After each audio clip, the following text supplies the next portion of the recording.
Well, I've been off for a couple of weeks with some kind of respiratory infection, but I'm back now.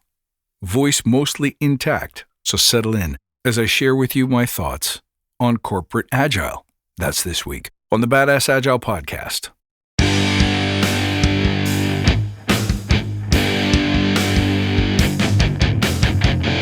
Greetings, team. Welcome to the Badass Agile Podcast. I'm your host, Chris Williams.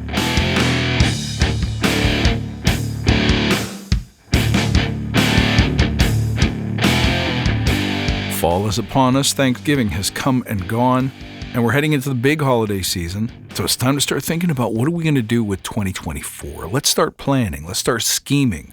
I want to share with you my thoughts on what's been happening not only with Agile, but Agile within the context of the world at large.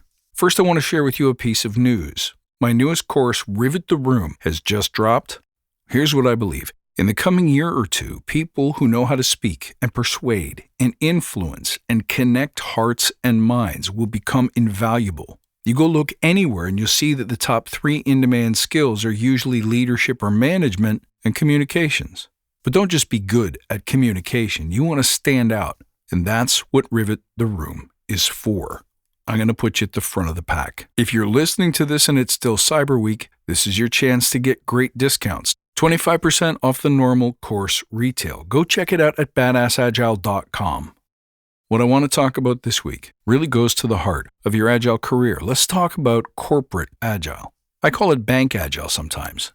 Let's talk about what you need to know in order to survive and thrive in 2024 because our environment is changing and changing fast. But first, let's take a moment to remember why we're here. To create an elite tribe of leaders who truly serve their clients and communities by doing what matters and what works, relentlessly chasing value and excellence like a badass. There's so many resources out there about what you need to do to be agile, but we're focused on who you need to become in order to lead teams. So let's hammer down those fundamentals to create a truly unique and powerful force in this industry. If this helps you, don't forget to tell your friends. So let's talk. Corporate Agile, or what I call Big Bank Agile, is the version of agility that corporations buy largely out of their loyalty to shareholders. It's the large organizations who can afford agility. They can afford the talent. They can afford the tools. They can afford the services. They can afford the experiment. And in my experience, the reason why they feel they need it has nothing to do with you, the people who work on your teams, or the employees at all. We learned this year, as the economy compressed in recovery from COVID, an environment of fear of international conflict, political uncertainty, climate uncertainty, economic uncertainty. Everything seems to be shaken loose right now. And in that environment, you've seen firsthand that the loyalty of these companies is not to the people. It's not to the employees. It's not to the customers. It's to the bottom line that shows up in the shareholder report. This is not a condemnation, but it is the truth. We've seen the greatest companies, the biggest companies, the most powerful companies, even the most stable companies, lay off 3%, 5%, 10%, some of them even 20% of their global workforce. Some of these companies do it because they need it to survive. But most of them do it because it improves the bottom line picture, the story that they have to tell to the market. Look at shrinkflation. The subtle change, the bait and switch, the minute and trickly change, reduction in size, packages getting smaller, gross weight getting smaller, while the prices still manage to go up. Is all of this necessary to remain profitable? Maybe, some of it. But we know for a fact that a lot of it isn't. It's opportunistic. And you might argue, well, that's the free market system. They're free to do that. They're free to charge whatever they can get away with. And you, as a business owner, if you had something that people needed, you'd probably do the same, right? Well, to a point. And this is what I'm getting at. This is the force that you have to pay attention to. People are now keenly aware of the fact that the companies that they love, that they trust, that they patronize, that they support, are leveraging every opportunity that they can in a time where people are breaking at the seams. See, you pull this shrinkflation stuff, these massive layoffs back in 1970, and it would have been easy to sell the story. But now, in a connected age, where even boardroom conversations are not secret, And most importantly, where we're all sharing our collective plight. Everything that people are thinking and feeling is obvious. It's out there on the internet. It's out on people's social media. And that's what's getting picked up. In the mass media, these private stories are now becoming public. And what's happening that's very important that you need to realize is that sentiment is shifting. We're becoming mistrustful of these big organizations. We want change. And we want it not because we're revolutionary, not because we're counterculture, not because we're anti-capitalist, but because we're burning ourselves out. We have never worked more hours. We have never sacrificed more. We have never struggled to balance work and the importance of our health and wellness or our families. We've never seen so many people quitting, so many people giving up on their possessions, their homes, their investments, their obligations, so that they can live a more balanced, quality life. Tides are shifting. We're looking for every and any excuse to live better. We'll jump on AI and ChatGPT to make our daily work less laborious, less repetitive. We'll demand hybrid or remote working conditions because we've seen firsthand that we can still produce effectively and eliminate the stress and strain of a commute, crowded office life, and all of the physical, mental, and financial costs that go with that lifestyle. So what's this got to do with agility? I'll tell you what. The agile that we practice in the halls of the banks and the big companies and the government offices is becoming more and more tone deaf. Because it was designed and purchased and implemented with shareholders in mind, not customers, not employees, not the people that are the firmament of these global organizations, its effectiveness is nearly zero. Granted, there are some teams who do it well. There are some development shops who've become highly tuned machines. But it doesn't happen often, and it certainly doesn't happen by default. So agility is invested in for the simple reason that we think it'll make work not better, but cheaper. And I have news for you, friends. The minute we find a way to automate this out or replace it with something better, your job, your role as a scrum master or a coach is in jeopardy. All of these challenges of being agile and having it deliver on its intended promise are now amplified with the onslaught of artificial intelligence that we've seen in the past 12 months, with the market conditions demanding that we dump workforce, therefore demanding that we do even more with the dwindling number of resources left behind. This is a mess, and it's creating a climate in which we continue to invest in agility for the wrong reasons, and when it doesn't deliver, we start to alter and tweak it so that it looks more and more like traditional project management, traditional middle management, traditional task mastering. What's this mean for you? It's simple.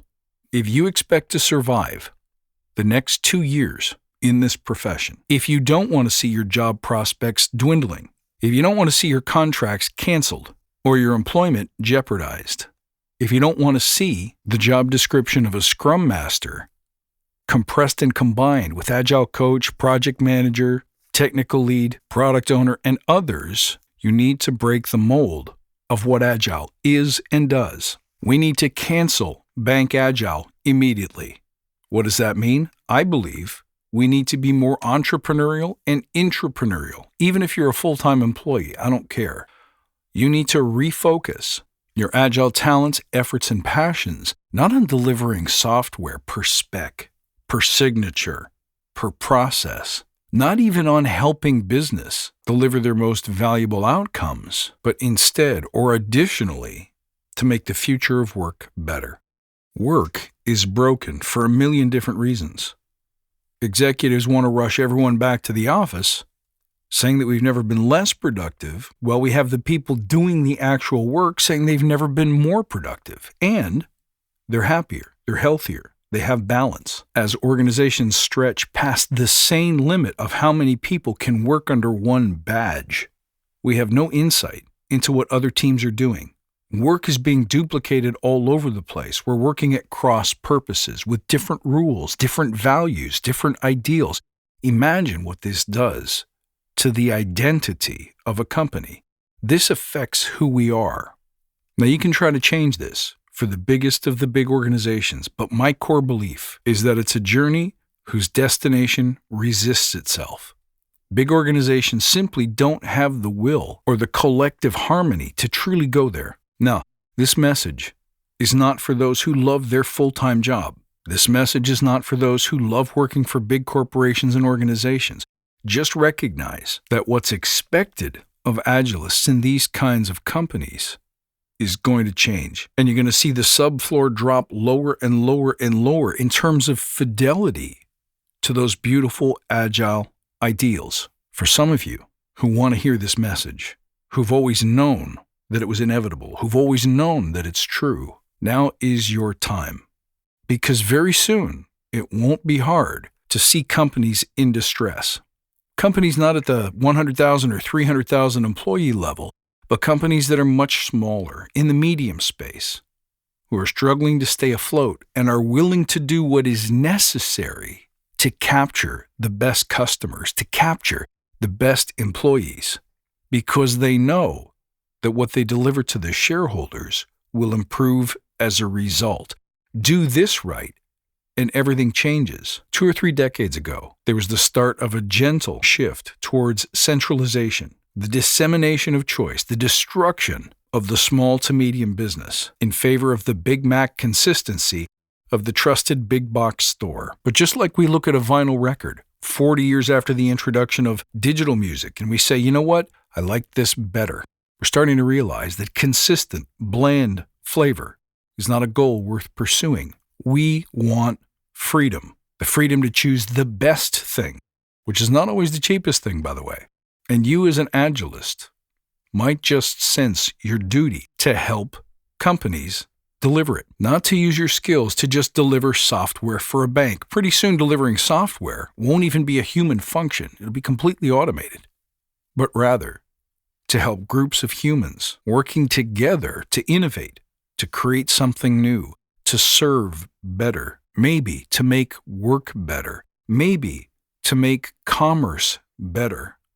Better products, better jobs, better balance. An Agilist creates these conditions by minimizing the mindless processes, the endless waste, the focus on the tools, the signatures, the processes, the documentation that slow us down.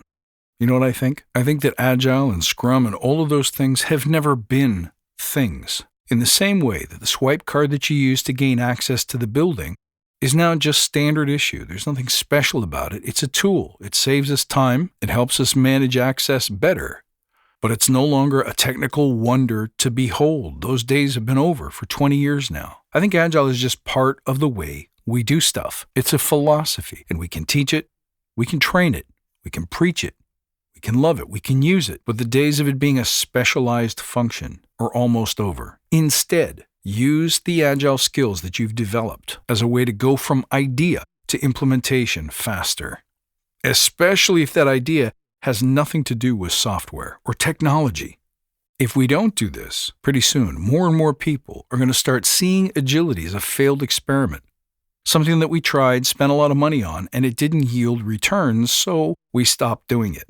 Those are the judgments of the small minds who can't really see into Agile. As far as they're concerned, it's a switch that they flipped. Like an energy-efficient light bulb was supposed to save us tons of money, and in the end, it didn't really do that. So let's flip the switch off again. Agility is far more nuanced than that, but it's also grown and evolved, and our understanding of how to use it and where to use it and how it brings benefit and where it could really make meaningful change has evolved too. So to sum it up, and I'll be talking about this more in upcoming episodes, the big bank Agile is almost dead. Time's running out, which means it's time for you to figure out what do you want to do next with all of these skills that you've invested in. Because there's lots to love in what we've built and what we've learned and how we've evolved.